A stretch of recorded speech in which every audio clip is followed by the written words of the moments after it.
Me and Eddie really did not get along. In real life? In real life. I did not know this. Yeah. Like okay. we didn't get. But every single week before taping, we'd come together. We'd put our hands together. We'd bow and we'd pray before we go out there. Two men who couldn't even stand each other still bowed their heads to pray before stepping onto the battlefield.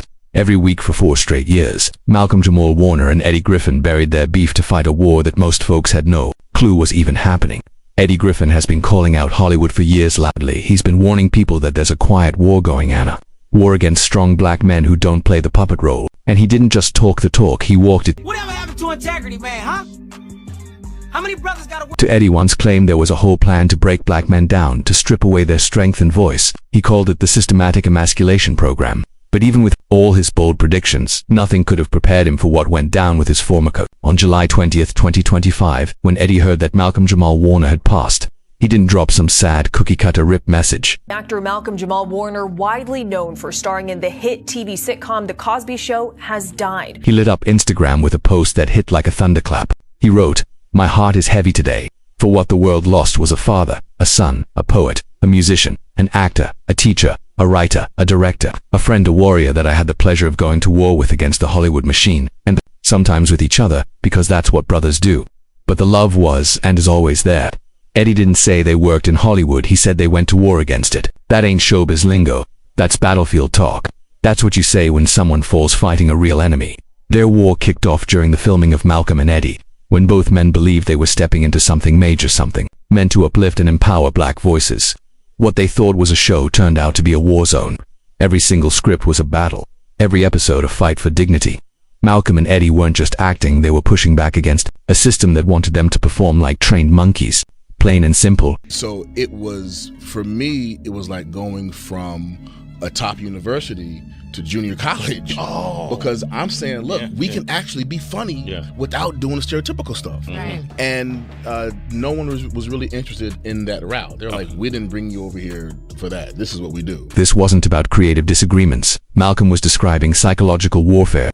They took America's favorite TV son, the kid who grew up on The Cosby Show, and tried to twist him into a clown for their own amusement. And when he said no, the machine came for him. Even though we were at odds, what we both understood is we get to 100 episodes, we're going to have a sweet vacation deal. Ultimately, they cut us at 88. Because they were tired. They were tired of me fighting with the writers, and then they were tired of Eddie's shenanigans. They got 88 episodes and just 12 shy of hitting that syndication magic number. That's the mark where real money starts flowing, in the kind that sets up your kids and grandkids. But the show got pulled right before that could happen. Why? Because Malcolm and Eddie refused to stay in their place. They weren't playing the game. And the machine doesn't like rebels. See, it's not just about your image in Hollywood. They control your bag, your legacy, your shot at real independence. That's when both men realized what the rules really were. Oh, you're allowed to fight, but you'll never be allowed to win. You can stand your ground, but the system will always come at you harder with bigger weapons. And if you start becoming a threat, if you start waking people up, the machine has one final move, and it's brutal. Eddie Griffin's been ringing the alarm for years about how Hollywood targets strong black men. His comedy specials weren't just punchlines, they were coded messages, survival tips from behind enemy lines. He exposed what he called the emasculation campaign. He pointed out how nearly every major black male star has been made to wear a dress on screen.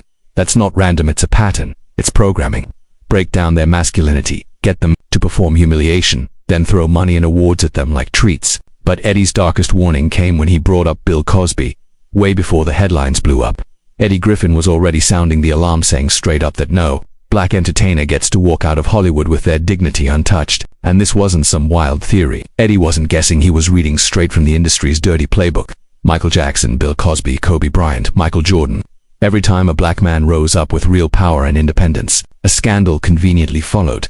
And the timing, never random, always strategic. Reason number one, why they came after Bill Cosby. If a black man does something, it says, John Jones, black list, said black, black, black.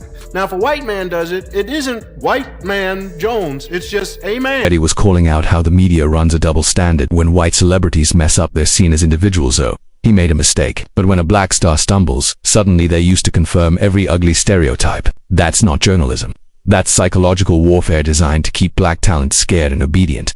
But Malcolm-Jamal Warner, he stopped being scared. And that's when the machine shifted gears into its final, ruthless phase. Something flipped in Malcolm that last year. The same man who used to carefully tiptoe through Hollywood politics suddenly started going off script, bold and unfiltered. His Instagram, it wasn't just social media anymore. It turned into a full-blown weapon against the same brainwashing Eddie had been exposing for years. I am tired of running for shade. And aren't you tired of being hustled and played? And aren't we all tired of crying about how hard it is to be black in America, even if it looks like we've got it made? And this wasn't abstract poetry. Malcolm was calling it out by name. He blasted the system for feeding poison through music, shows, and culture, telling the world that the entertainment industry was deliberately pushing degrading content to keep black audiences locked in a cycle. He said those traits weren't ours, they were assigned to us by the same people pulling the strings. He wasn't afraid to name names. He was calling out the puppet masters right when Hollywood was already under fire, Diddy facing federal charges, Epstein's web of secrets unraveling, major power players getting dragged into court, and right in the middle of it all stood Malcolm-Jamal Warner, standing tall like a witness to decades of psychological warfare just when they least needed one more voice telling the truth. His final video said it all. Malcolm-Jamal Warner looked like a man who knew his clock was ticking.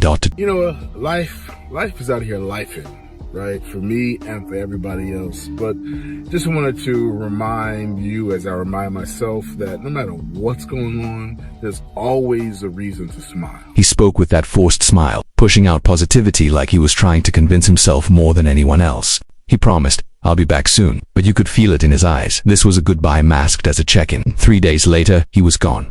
Found dead in the waters off Costa Rica. Official cause: accidental drowning.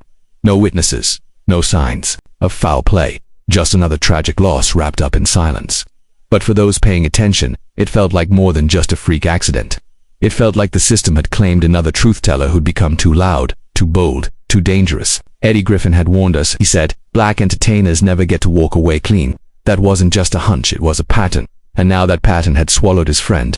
Eddie wasn't blindly defending Bill Cosby. He was dissecting a method, a strategy, a playbook designed to destroy powerful black men once they stepped out of line, once they stopped being useful and started getting independent. In one jaw-dropping interview, Eddie broke it down piece by piece. He walked through the Cosby scandal, showing how the accusations didn't pop up randomly.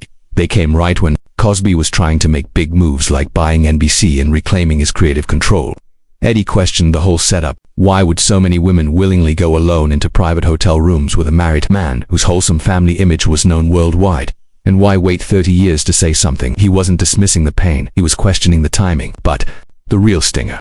Eddie connected it all to something way bigger, a systematic operation to destroy powerful black men right at the moment they're ready to own their legacy. Eddie wasn't fixated on whether Bill Cosby was guilty or not. That wasn't the point. What he was really exposing was how the entertainment machine runs coordinated smear campaigns, precision strikes against black entertainers who get too rich, too powerful, or too outspoken about racial injustice.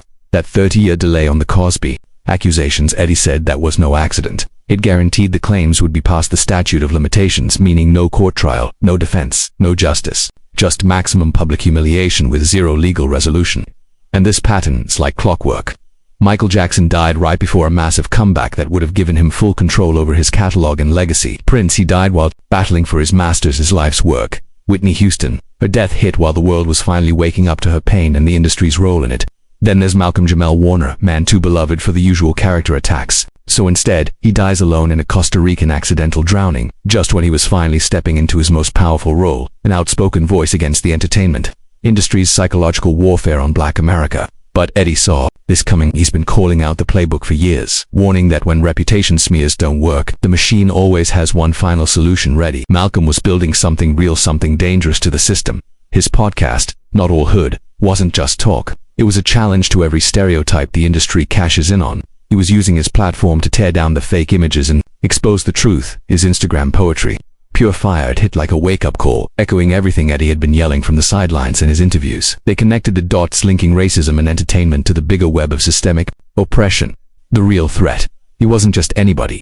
He was Theo Huxtable, a face people loved and trusted. And now, he was using that credibility to pull the curtain back on Hollywood's darkest secrets. You can't take down America's favorite TV sun with the usual playbook. Smear campaigns weren't enough. Blacklisting wouldn't cut it. Malcolm-Jamal Warner had too much credibility, too many fans, too many industry connections. So when all the old tricks failed, the machine went into its most dangerous phase. Just 3 days after Malcolm's body was found floating off the coast of Costa Rica, Eddie Griffin dropped a tribute, and it sent shockwaves through anyone who'd been paying attention. But it wasn't just what he said, it was how he said it. He wrote, My heart is heavy today, for what the world lost was a father, a son, a poet, a musician, an actor, a teacher, a writer, a director, a friend, a warrior that I had the pleasure of going to war with against the Hollywood machine and sometimes with each other because that's what brothers do. But the love was and is always there. That wasn't just mourning, it was a coded message. Every word dripped with military language. He didn't call Malcolm a co-star, he called him a warrior. They didn't work in Hollywood, they fought the Hollywood machine. That's the same term activists use when they talk about systems of oppression. Eddie wasn't just grieving, he was confirming what conspiracy theorists had been whispering for years. Malcolm died in the middle of a fight. And the timing of Eddie's post, that's what made people stop and think. Most celebrity tributes are polished, drafted by PR teams, and posted hours or even days later. But Eddie, who dropped his raw, unfiltered message instantly, like a man who had been bracing for this moment, like someone who knew this call was coming. In his final stretch, Malcolm stopped being strategic. He wasn't playing chess anymore. He was going all in, fighting on every front. His podcast, Not All Hood, tore into stereotypes. His Instagram became a digital battlefield, filled with poetry that cut through the noise and exposed the psychological traps planted by the entertainment world. An artist, to be a conscious artist of color, you're constantly having to pick your battles. And, at some point you have to, really decide what your boundaries are. What are the things that you undoubtedly stand for.